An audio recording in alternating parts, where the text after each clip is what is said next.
It's gonna prolapse. Wrap it around my... Are there any risks to me internally? Yes.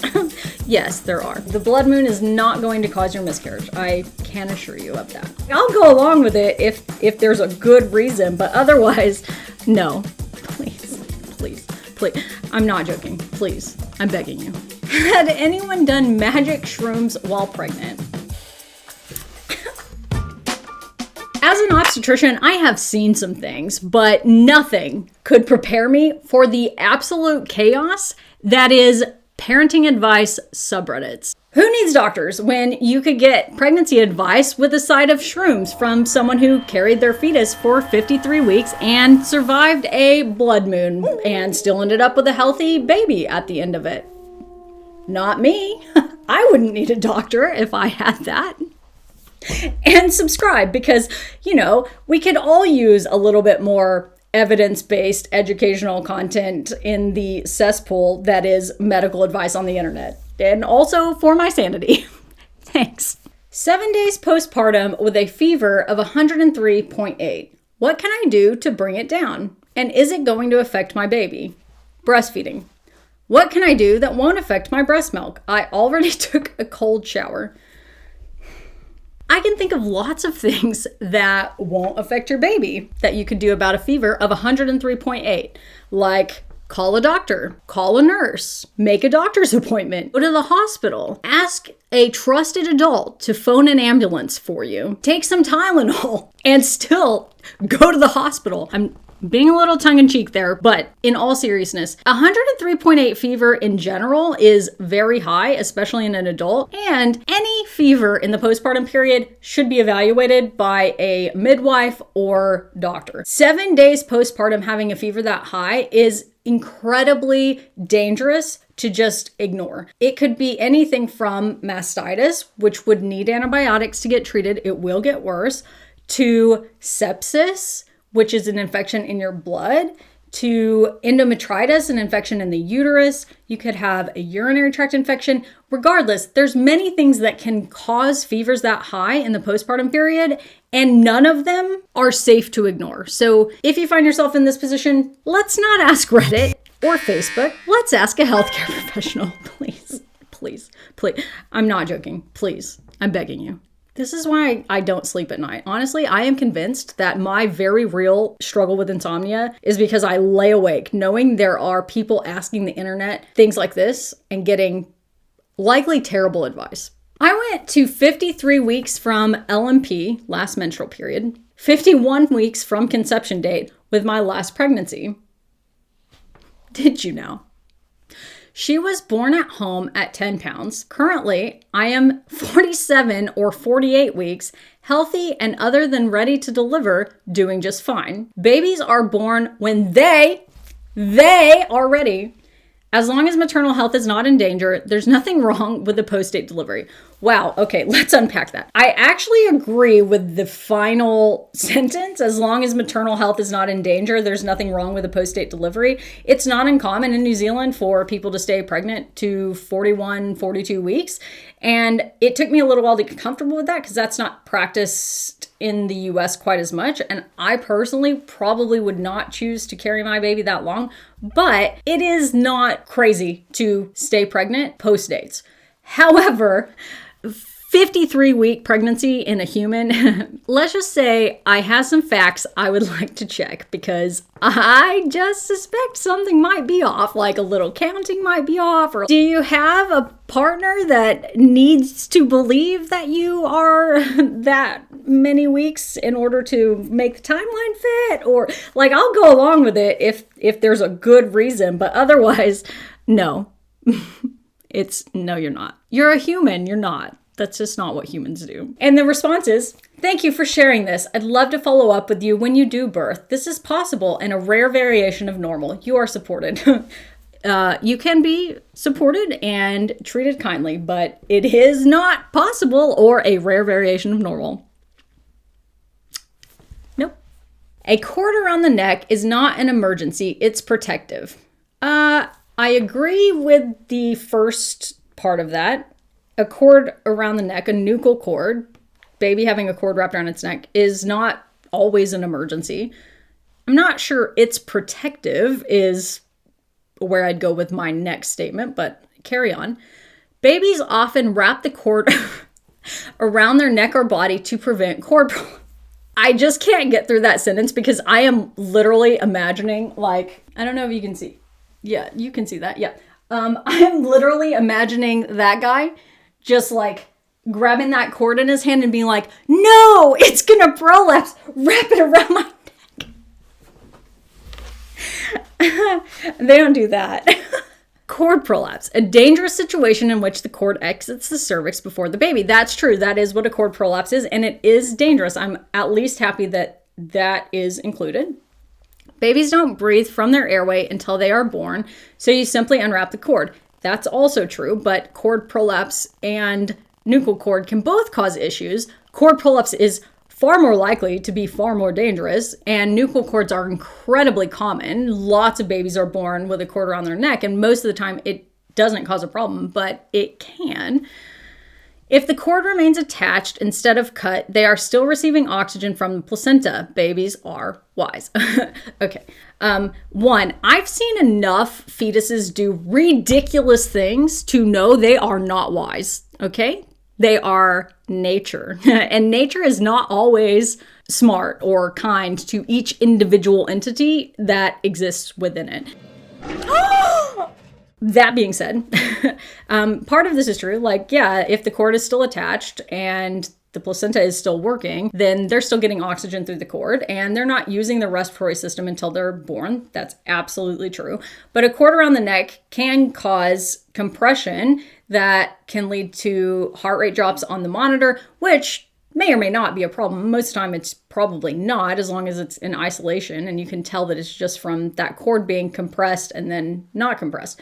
But if it's wrapped tightly enough, it can actually cut off the blood flow in that cord, particularly in situations where the cord doesn't have as much Wharton's jelly as it needs. So an umbilical cord has 3 vessels inside it, and around those vessels is a thick kind of rubbery mucousy substance that keeps it from compressing. So like if you press on it, it keeps it from compressing the vessels inside. But sometimes there's more or less of that. And if a cord is really thin or doesn't have a lot of Wharton's jelly and gets compressed, it can cut off the blood flow from the placenta through the umbilical cord. So yeah, in theory, if the cord is still attached, then oxygen is flowing to the baby if the placenta is working, but there are situations where that's not absolutely true. That being said, overall, I do agree that most of the time a nuchal cord or a cord around the neck is not nearly as scary or alarming or emergency type situation as most regular people walking into a hospital might think it to be if they're just told that it happened or if their baby has it. So it is common for people to think that that's a really, really terrible emergency when most of the time it's just like something that happens. Lots of babies are born with the cord around their neck. Had anyone done magic shrooms while pregnant? You know what? All I can say is at least the comment on this one is like exactly perfect. No, you really shouldn't. Thank you. I was losing my faith in the internet, and whoever this person is just really restored it today, because no, you really shouldn't. Kind of awkward topic. I had my son on May 5th. He's 10 days old now. Me and my hubby started having sex again. I barely tore, not enough for stitches. We did it on the 12th with a condom, but the condom malfunctioned, and just did it again today on the 15th. Same thing. Okay. First off, can we please discuss that if your condoms are malfunctioning that frequently, you need to get another brand or need to learn how to use them correctly, or you need to tell your partner to learn how to use them correctly, because they shouldn't be malfunctioning, not on a regular basis. Point of matter, sperm is in. Is there anything I need to worry about? I know they say to wait 6 weeks, but is it because of infection or what's the deal? And being that I'm 10 days postpartum, are there any risks to me internally? Yes. Yes, there are. The risk is infection. Your cervix is still open, your uterus is still enlarged, and there is still an open place where the placenta was that is essentially a healing wound on the inside of the uterus. So we don't just tell people to not have sex for 6 weeks after birth because we're like fun suckers who hate orgasms. Like, we just think that it increases your risk of infection and it can be dangerous. You can do other things to have fun without penetrative intercourse, okay?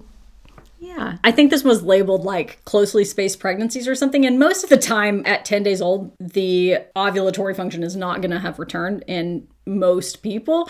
I mean, in theory, I guess it could have, but I would be far more worried about everything else besides that. Pregnancy would be like the least of my concerns. But most of the time, 10 days postpartum, you probably still have some residual pregnancy hormone from the pregnancy in your blood system anyway. So please don't do that. Also, can't relate. I didn't even have a vaginal delivery, but I cannot imagine wanting to do that soon after birth. If you do, more power to you, but please just don't. Find another way to have fun. Please, begging you. Just wait a little longer. So, a comment is going to be good when it starts out with that many O's. My mom just called me and freaked me out. She told me that some man told her that if she knows anyone pregnant, they need to wear a safety pin on their shirt tonight because it's a blood moon and it can cause me to have a miscarriage or something terrible to happen to my baby. Please ease my mind and someone tell me this isn't true. I'm now scared to go to bed tonight. My anxiety is through the roof. Wow. I'm struggling with how to approach this. It is not uncommon that old wives' tales or myths about pregnancy are passed down in this manner. And it kind of goes back to a time where we didn't really understand pregnancy completely, and we didn't understand what caused people to have miscarriages or babies to come out with malformations or to have fetal deaths and things like that. And so society just naturally needs to explain things and came up with various ideas like this.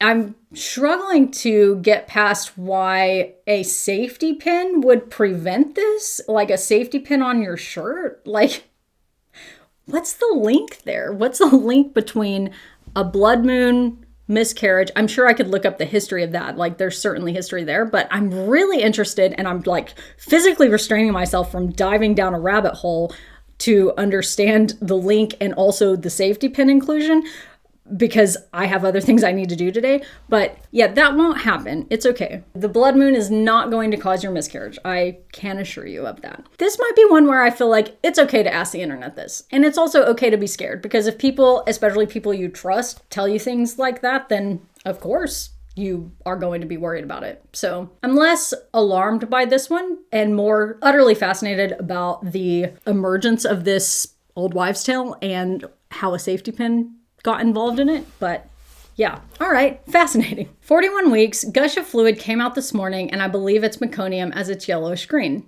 That's likely because meconium stained fluid is more likely when you're post dates, like 41 weeks, and yellow-green fluid is usually an indicator of meconium.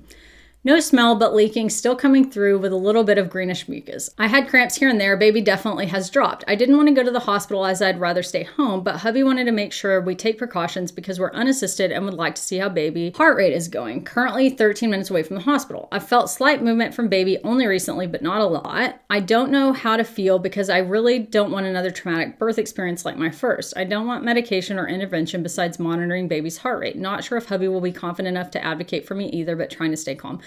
Oh, that one just breaks my heart because that is better taken care of in the hospital.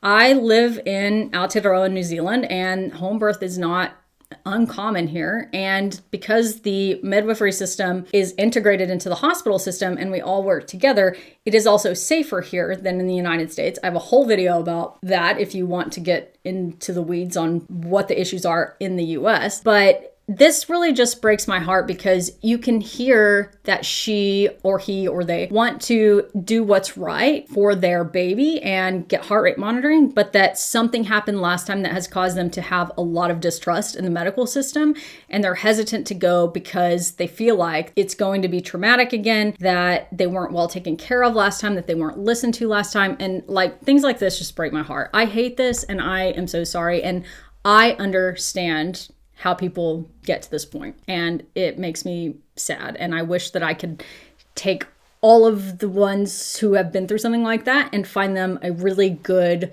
midwife or doctor who will truly listen to them and work with them and understand, or at least try to understand where they're coming from. So these must be some of the comments on it. I think only you can make that decision, but meconium can be dangerous to baby. Praying all goes well, good luck. Correct? That's a great comment. Next comment. Please read up on this before making such statements. Never seen mech be dangerous for a baby or mom, and I have been attending births as a midwife for 26 years.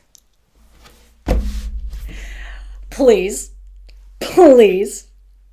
for sake. You might have been attending births as a midwife for 26 years, but you must have only gone to about 4 of them at this point, because meconium absolutely can be incredibly dangerous for babies. That is bonkers. And these people who say things like that second comment, they are why I had to make that midwife video that I made and that home birth video that I made, because people like this get to call themselves a midwife of 26 years and they're going around with not even basic entry-level obstetric knowledge.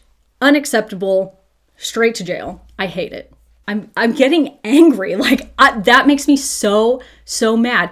She could kill someone's baby like that. Most of the time, meconium is not going to do that. Most of the time, it won't. But it's not uncommon for meconium to be a problem that needs to be taken care of by a neonatal nurse or pediatrician or neonatologist. And it's not even that uncommon for it to be a serious issue. That is so dangerous. Meconium can cause major illness if in baby's lungs. Next comment. I swear to God, if this isn't the same midwife and there's more of them out there doing this, my head will explode. Midwife here. Never have I seen this happen at a home birth.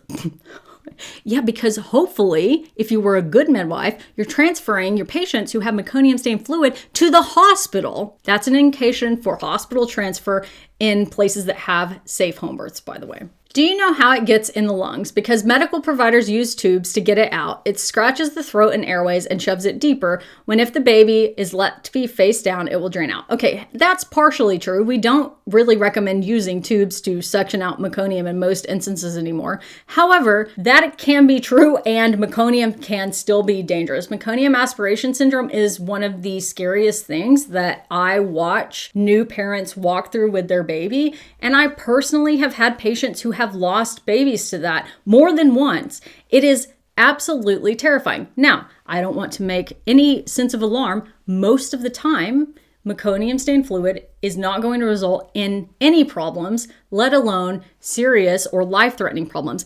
But it can be really dangerous, and it's absolutely an indication for hospital transfer if you are birthing at home with a midwife. If your midwife doesn't suggest you go to the hospital with meconium-stained fluid, they are not practicing safe or recommended midwifery care. You do not cut the cord after birth. You allow baby to not be shocked and proceed with a normal delivery. I can't. I've seen birth stories about babies getting it in their lungs at home. Better safe than sorry when it comes to feces. Absolutely. Honestly, whoever this person is that keeps making the very measured and reasonable comments, 100%. Babies can absolutely get mech aspiration syndrome at home. This isn't even a question. This is ridiculous that someone would imply that that can't happen. Absolutely silly. Stupid. Truly dangerous. Frivolous with babies' lives.